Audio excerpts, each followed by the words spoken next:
everyone. This is Julio from Fitness Foundry.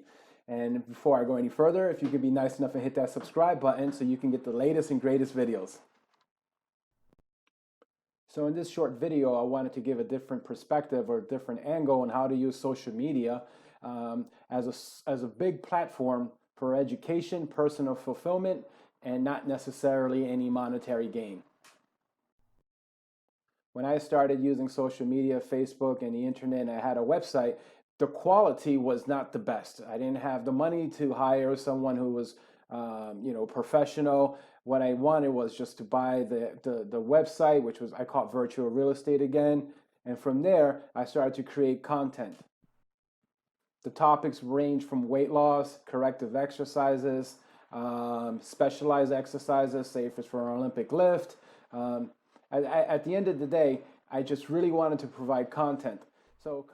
So just like anything in life, when I started to post, it was a learning process.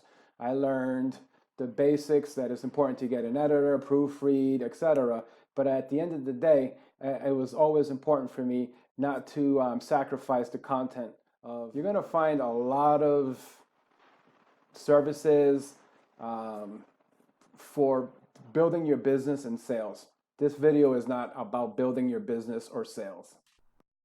This video is specifically encouraging you to start to post about what you enjoy, what your passions are, and base it on science, not misinformation. It's just for you.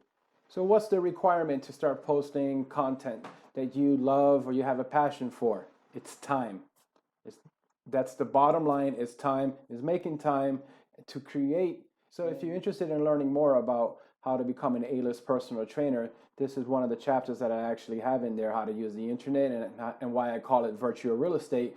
The link is in the description, and you can always reach out to me and I'll be more than happy to help you. The book is actually designed for anyone who's new into fitness, a student, or changing careers and are looking to becoming a fitness professional.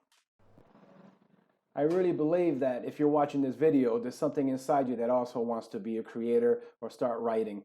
My biggest message to you is start today. You can do this.